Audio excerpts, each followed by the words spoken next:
right now on 5 on your side at 10. Backlash ahead of a possible nationwide ban on abortion pills.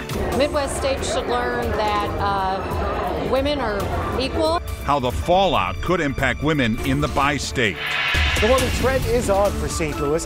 The late week changes that complicate next weekend's forecast. But first, a terrifying kidnapping at a St. Louis gas station.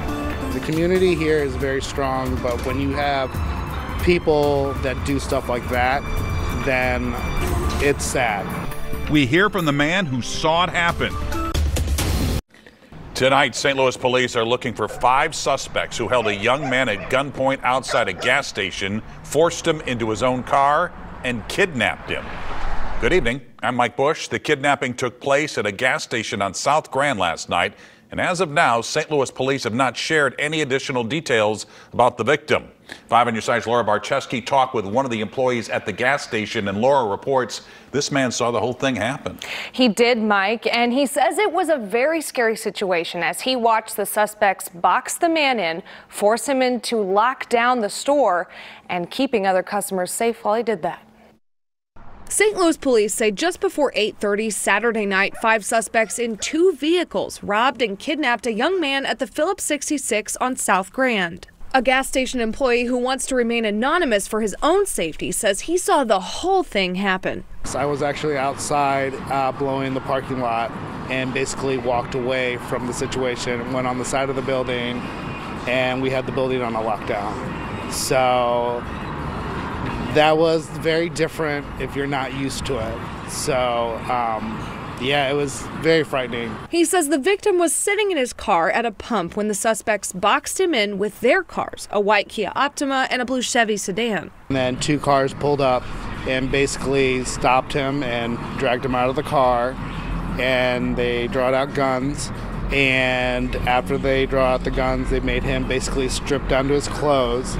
And then after that, they got him in the car, and then they backed up and then basically took off with the guy. St. Louis police say in the report, after searching the victim, the suspects forced him into the passenger side of his own car, a Chevy Bolt, and then drove off. So I don't know if they knew him from something. I have no clue on that one. The employee says he's thankful he was able to go home to his family after this frightening situation. I'm glad they didn't do anything to the store or the customers that were here. He says this gas station is an important resource for the community and has never dealt with anything like this before. It hurts the whole community. It hurts the value of the community and the businesses around here. You know, you never know when you're safe or not. St. Louis police say both the victim and the suspects were in their late teens or early 20s. We have descriptions of the people involved on our website. If you have any information about what happened, you're asked to call police right away. We'll continue to bring you updates on this developing story on air and online at KSDK.com. Mike. Laura, thanks. New information tonight. St. Louis County prosecutors have charged the man accused of shooting that sent another man to the hospital. This happened outside the Jets Pizza on Olive Boulevard on Friday. At-large warrants have been issued for 30-year-old Azar Thompson. Police say the victim and Thompson knew each other. Thompson is not in custody. Police say he may be driving a bright blue 2013 Dodge Dart with Illinois license plates. The car was last seen turning east on Olive. Anyone with information should call Crime Stoppers. That number, 866-371-TIPS. Right now, police still looking into a shooting that happened inside a popular shopping center on Friday. One person was shot inside the parking garage of Plaza Frontenac on Friday afternoon. Police say it happened around 1:30 p.m. Both the victim and the suspect left the scene before officers showed up. Not long after, the victim arrived at a hospital with a gunshot wound. Police say that person was treated and then released. No one has been arrested. Funeral arrangements have been announced for the 2 service members killed in a Black Hawk helicopter crash. Chief Warrant Officer Zachary Esparza grew up in St. Louis. His service will be Sunday, April 16th from 12 p.m. to 6 p.m. at the Hoffmeister South County Chapel. Chief Warrant Officer 2 Rustin Smith was from Rolla. His service will be on Saturday, April 15th at St. James Middle School in the gymnasium. Let's head over to Chief Meteorologist Scott Connell for your Weather First forecast. What a day, Scott. You know what a day, what a weekend. Temperature-wise around the St. Louis area, absolutely gorgeous this weekend, above average, lots of sunshine. And you know, y'all have been sharing some of your photos that you captured this weekend with our 5 on Your Side Weather Watchers group on Facebook.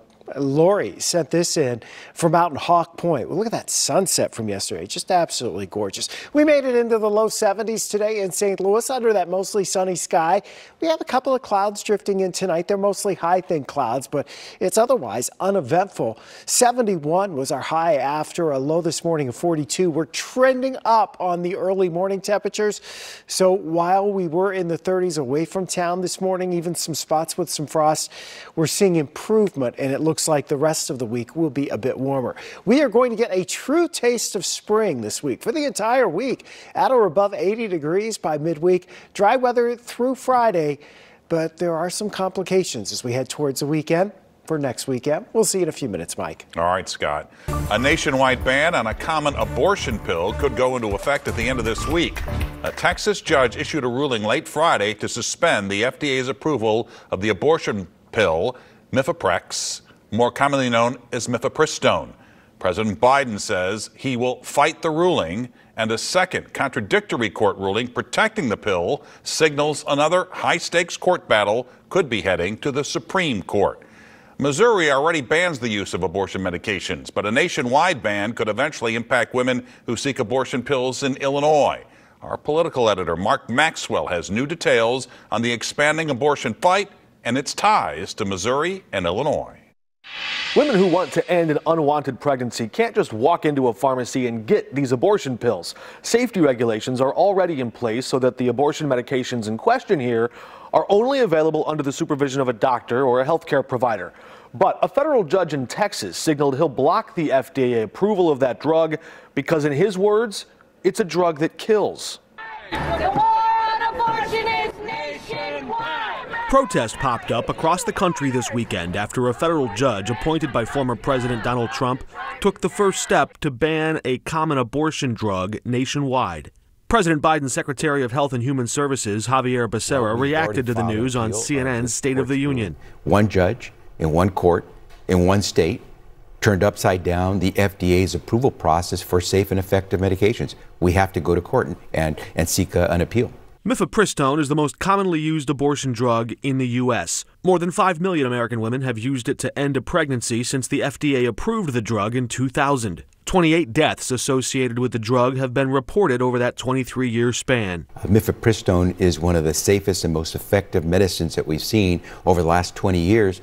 Eric Baptist is a lead lawyer at the right-wing group Alliance Defending Freedom that sued to block the FDA's approval of the abortion pill. The goal of this lawsuit is to protect American women and girls from dangerous chemical abortion drugs.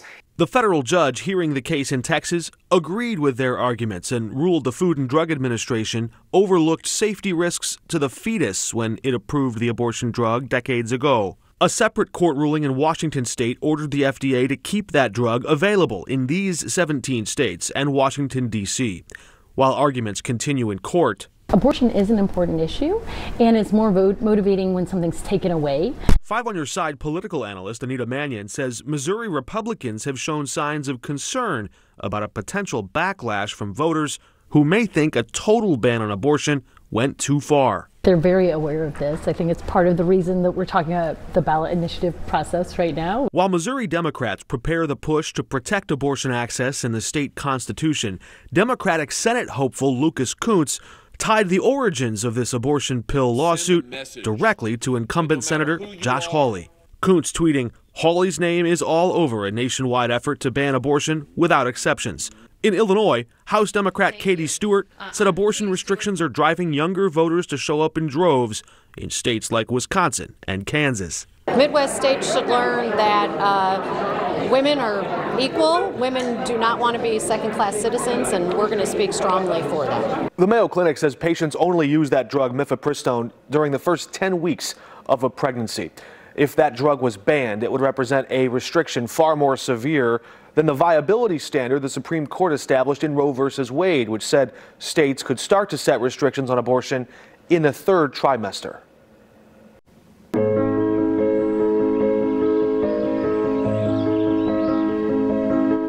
It was Easter, and the Gathering Church held their Easter Sunday services inside the Stiefel Theater downtown. And that faith community celebrated the holiday by giving back. We're told 100% of the offering collected during today's service goes to the church's literacy project, which helps kindergartners and first graders with their reading skills in 2 St. Louis public schools and 1 Normandy school. To find out how you can help, just head to our website, KSTK.com, under the As Seen on TV section.